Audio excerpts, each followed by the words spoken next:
Shalom para pendengar sekalian, kiranya Tuhan memberkati. Pada saat ini saya akan menyampaikan renungan berjudul Menjaga Kekudusan. Untuk itu silakan subscribe, share, dan like renungan ini.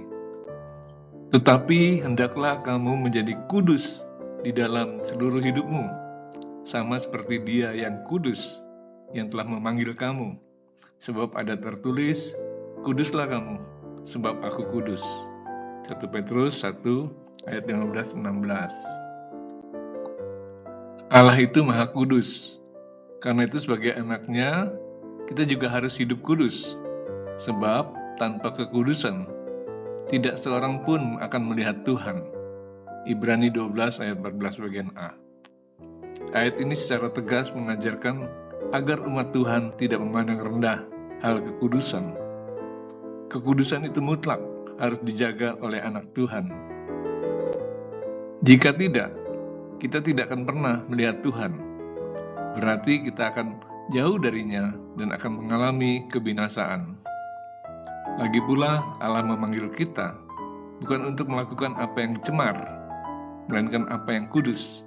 1 Tesalonika 4 ayat 7. Lantas, apa yang harus kita lakukan untuk menjaga kekudusan? Apakah kita harus hidup menyendiri, jauh dari manusia lain? Atau bertapa di gunung yang sepi dan menutup diri dari duniawian, agar tidak tergoda rayuan dosa? Banyak orang beranggapan demikian. Para raja di Jawa pada zaman dulu, setelah turun tahta, hidup menyendiri dan bertapa di gua-gua bertujuan menyucikan diri menebus dosa. Benarkah dengan bertapa mereka dapat menyucikan diri dan bebas dari dosa? Jawabannya adalah tidak. Dosa akibat perbuatan mereka tidak bisa ditebus dengan cara demikian. Mengapa? Karena dosa tetap melekat pada diri seseorang selama belum diampuni Tuhan. Penebusan atas dosa hanya bisa dilakukan melalui pengorbanan Yesus di Golgota. Tanpa menerima pengampunan Tuhan melalui Yesus, dosa tetap melekat pada siapapun juga, dan hukuman Allah pasti akan tetap menimpa dirinya. Sebetulnya, apa kekudusan itu? Kekudusan sering dikhotbahkan, tapi banyak jemaat belum memahami makna kekudusan itu. Kekudusan adalah suatu tindakan menyucikan diri dari hal-hal najis berupa pencemaran jasmani dan rohani. Jadi kekudusan bukan hanya masalah jasmani, tapi juga masalah rohani.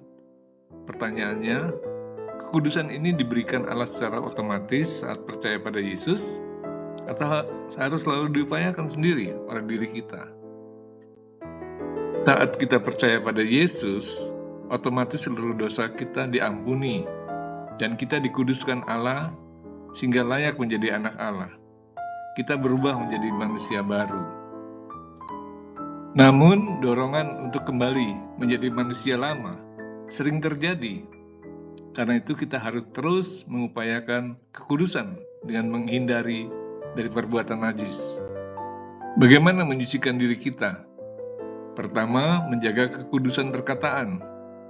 Jagalah ucapan agar tidak mengeluarkan perkataan yang menghujat, menghakimi, menghina, menipu, dusta, dan perkataan kotor. Orang yang jahat mengeluarkan barang yang jahat dari perbendaharaannya yang jahat. Lukas 6 ayat 45 bagian B. Yang kedua, menjaga kekudusan tubuh. Tubuh adalah bait Allah yang harus dijaga kekudusannya dan dijauhkan dari kecemaran. Kecemaran tubuh meliputi perzinahan, percabulan, termasuk memasukkan barang haram dalam tubuh seperti narkoba dan lain-lain. Kemudian yang ketiga, menjaga kekudusan pikiran. Pikiran harus selalu dijaga agar tidak mudah disesatkan oleh berbagai pengajaran. Harus selalu fokus pada kebenaran ajaran Yesus dan para rasul. Menjaga kekudusan bukanlah hal mudah. Ada banyak godaan yang bisa membuat terjatuh dalam perbuatan dosa. Jika berusaha dengan kekuatan sendiri, kita tidak mungkin mampu bertahan. Karena itu, berdoalah senantiasa, mohon bimbingan Roh Kudus. Kiranya Tuhan memberkati. Amin.